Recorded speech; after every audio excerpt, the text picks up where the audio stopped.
Hello everyone, Simon here from the Whales of Wall Street. Topic today, CBDCs, basic universal income, and are we even going to win this decentralized race? Are we even wasting our time with crypto and other investments? Guys, do check out our other videos on the platform as well. We cover a multitude of projects, as I'm sure you know.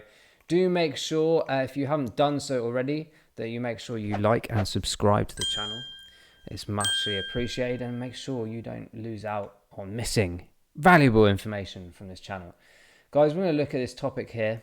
So in the last few days, we have had news here in the UK.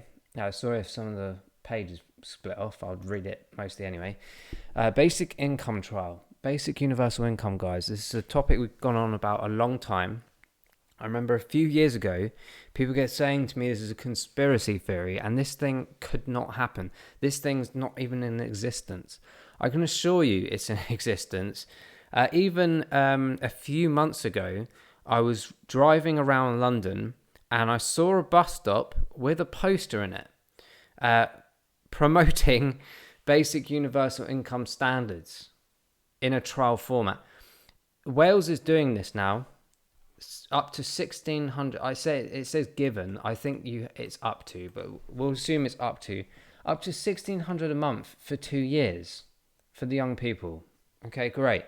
So what we're doing at the moment, guys, and by the way, there's some really good things towards this because I think it gives a lot of opportunity for people to come out of certain situations. I myself was in debt a few years ago and it was horrible. And if I had something like this to come and help me, I got the mindset to want to get out of the situation and improve myself, so I don't need to rely on things. But at the time, I just focused on we had the pandemic, of course, actually in that time, and it gave me a lot of chance randomly to get myself in a better position. I came out the other end, but of course, a lot of people had to rely on things like furlough and this, that, and the other, for whatever reason, and it's good to have some of these systems, but we also need to understand the mechanism overall of there are a lot of people out there, of course, that don't take that advantage of improving their opportunities and stuff like that.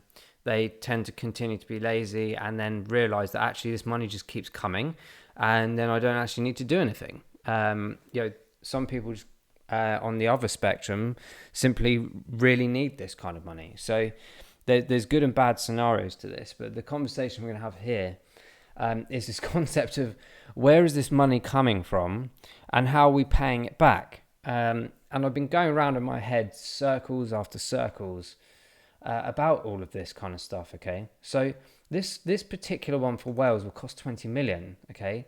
It will last for 3 years and be evaluated carefully to examine its effect on those who are participating in it. Guys, this is a guinea pig situation. They're testing everyone and everything right now over the last few years. And it's not just Wales, guys, either. We're going to look here, what is universal basic income and why is Wales giving it to care leavers? It's not just the care leavers, it's loads of different people as well. So there's this aspect of like helping with the situation right now of inflation, okay?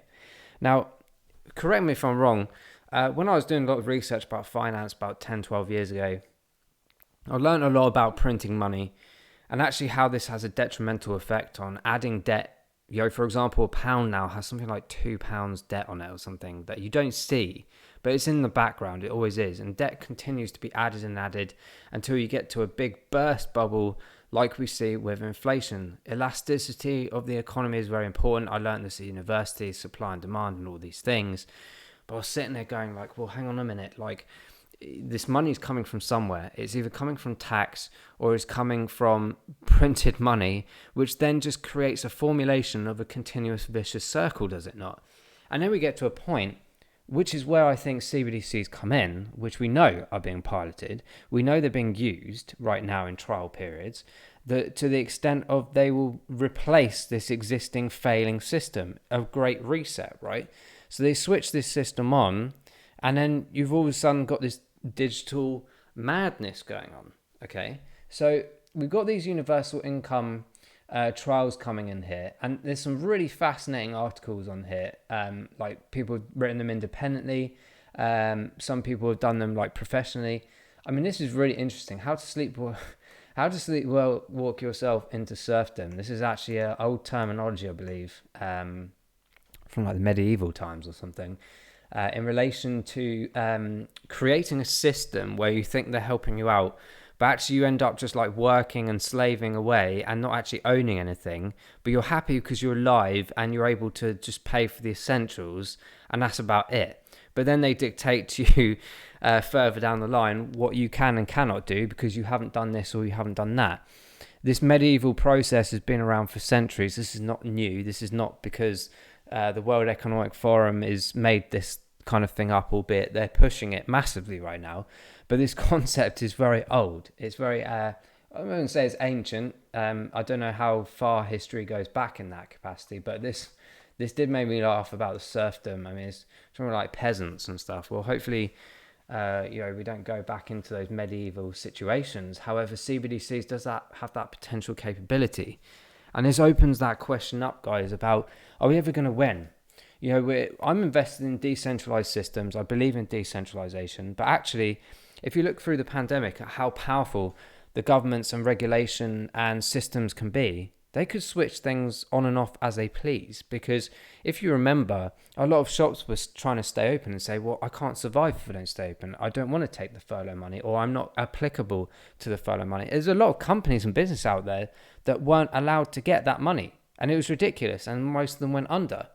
So you get this point where the shops are like forcing themselves to stay open, but then regulation comes in and they're forced by police or whatever to keep closing down. And it's like, well, if there's that avenue of like, no, actually, I don't want to do what the system says, I want to do my own thing, you get shut down. So I have this theory in my mind and thought process. In a few years' time, when all this gets switched on, if we want to use a different currency outside of the existing system or the CBD system, are we actually even going to be allowed to? Can they not just switch the exchanges off? Can they not just switch the whole decentralized finance system off?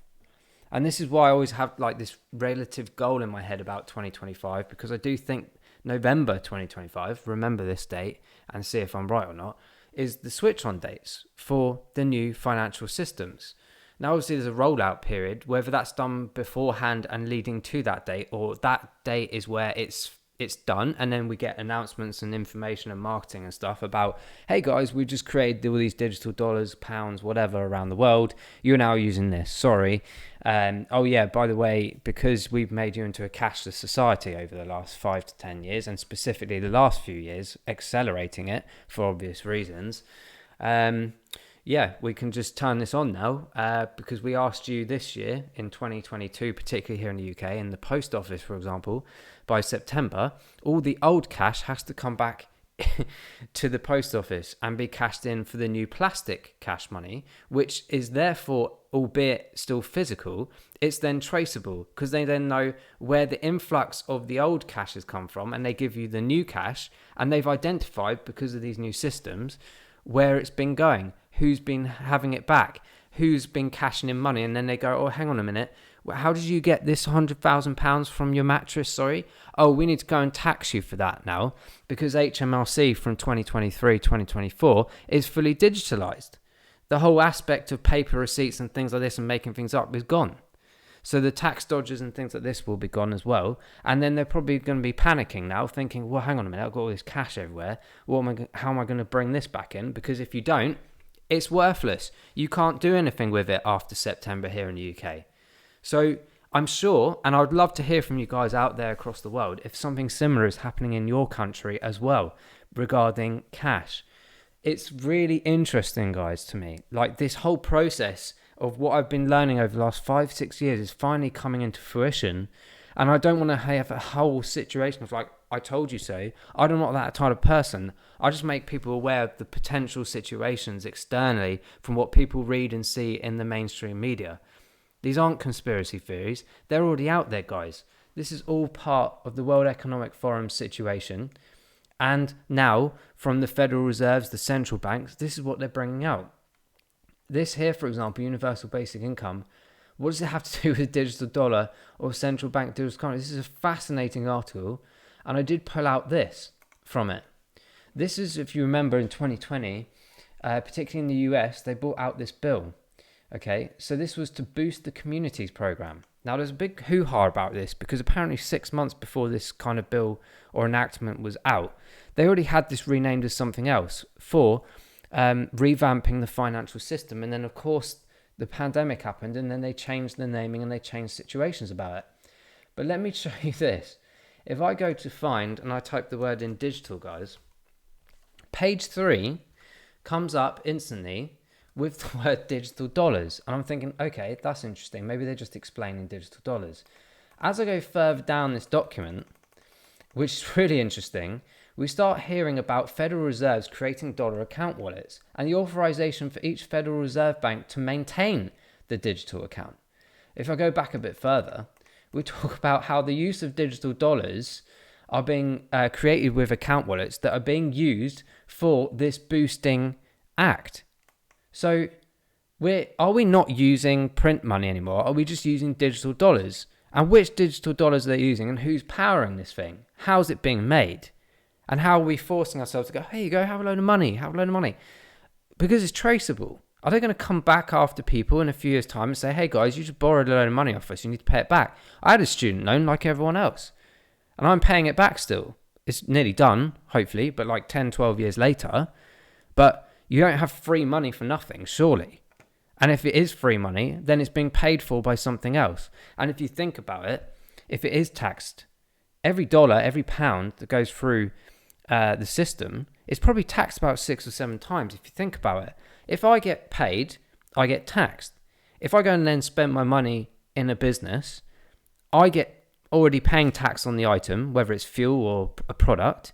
The company that I buy it off is then paying tax from its profits and revenues, and they're paying their distributors or their suppliers are paying money from sending goods to them. And then the manufacturer, you're already talking about like 5 or 6 intermediaries there. So this is crazy. And you know, maybe you add in like brokers or managers and things like this. Isn't that mental? So like the taxation system is actually like a continuous vicious circle. Even like if you think about the concept of like a house, you're paying off your mortgage. You think that you own something, but then when you die and you pass it on to someone else, or you don't have anyone to pass it on to, you have inheritance tax. You have half of it or a big percentage of it going back to the system. You never win. You never win.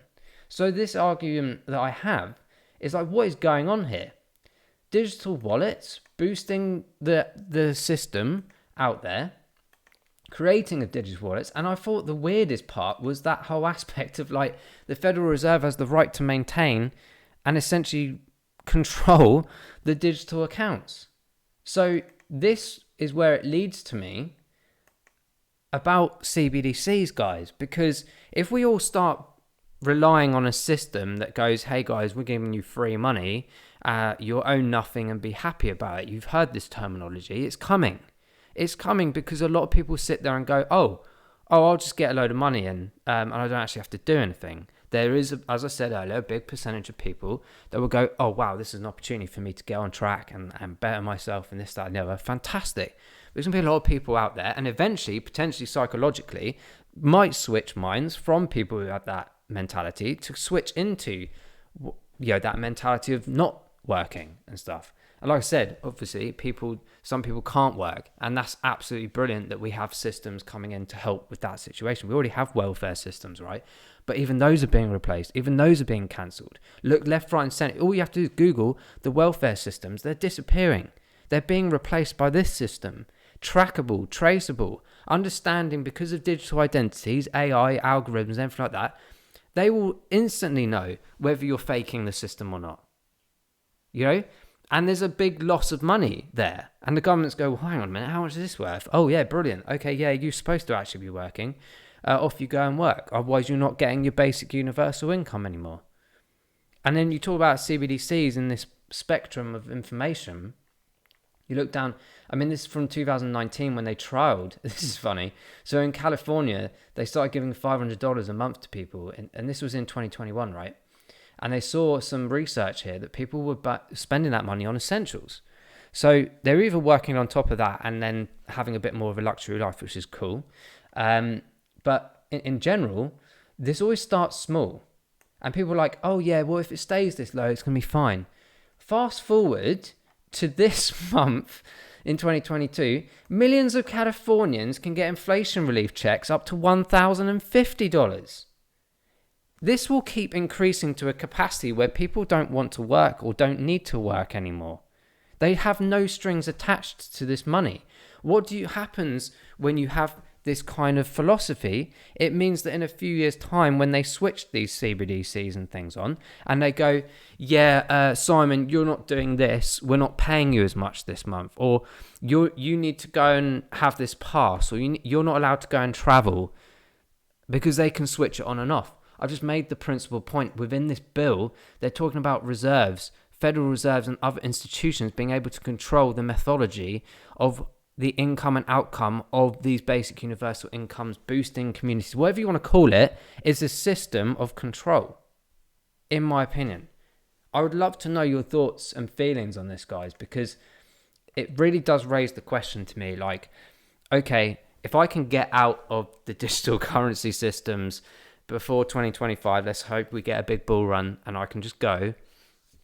But irrespective of that, if I have all this money, like in USDC or whatever it is, in this digital format, if the system and the society itself that is built by the World Economic Forum, our governments and things, decide, actually, if you as a business, refer back to my point about shutting businesses down in the pandemic who couldn't afford to not be open, but were forced to close and not get any money, if they want a system and say, actually, you businesses, you are not allowed to accept XYZ currencies, you have to use these ones from now on, what does that mean for the worth of the money that we are accumulating right now, or hopefully accumulating in the big bull runs? Do we switch this into fiat, into things like USDC and this, that, and the other? Or do we find a decentralized system? You'd have to create a whole new society, a whole new business model across the board, in my honest opinion, to make it work. So I do sometimes sit here like a crazy person and go, actually, am I wasting my time? Am I wasting my time with this? But I have a firm belief that we can try and change this. We still have a bit of time. And I want to know what you guys think about all this, because I'm sure I'm not the only person that is thinking ahead like this. A lot of people are really influxed into the scenarios right now of bear markets, bull markets, but maybe not thinking about the longevity of how this works. And for those that aren't paying crypto tax or thinking about that, do start considering that, because bear in mind, you're buying things on a blockchain that are fully traceable and verifiable, and you've already done your KYCs for all these exchanges, and you're already now linked to every single trade and move that you do. So they can backtrack this like the HMRC will be doing, probably with their digitalization of taxing here in the UK. You have to think about all this. And then it's a question of like, okay, further down the line, I made millions and millions. Well, actually, could they shut me off with all of that because I can't use it anywhere? I'm not saying that crypto's FUD or anything. I invest heavily in it. I believe in a lot of the systems. I don't particularly like too many of the centralized ones. I'm really interested in the decentralized ones. But how far does that go? And we still don't even know who actually physically or actually created the likes of Bitcoin. We know names. We never know who this person is, where they are. Think about it, guys. I want everyone to think, because the whole part of your research and thought process about investing and stuff is to think about all the different angles. Here again, 2020, Germany. It's across the world, guys. It's across the world. The WEF plan continues. Bill C-223, Universal Basic Income, guys. This is from 2021, Parliament first session. An act to develop a national framework for a guaranteed livable basic income.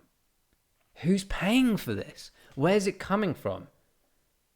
Please think about this, guys.